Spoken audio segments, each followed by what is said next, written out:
ولكم نصف ما ترك أزواجكم إن لم يكن لهن ولد، فإن كان لهن ولد فلكم الربع مما تركن من بعد وصية يوصين بها أو دين، ولهن الربع مما تركتم إن لم يكن لكم ولد، فإن كان لكم ولد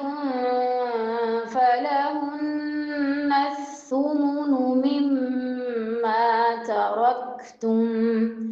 من بعد وصية توصون بها أو دين.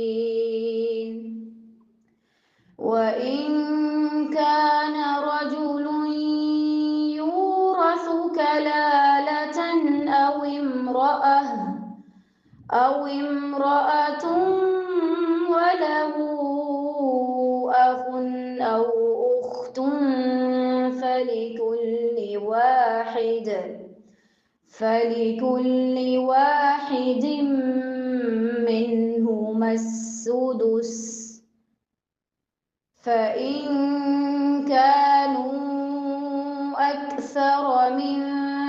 ذلك فهم شركاء في الثلث من بعد وصية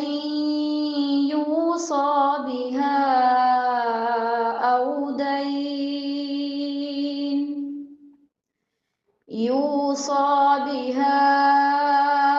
أو دين غير مضار. وصية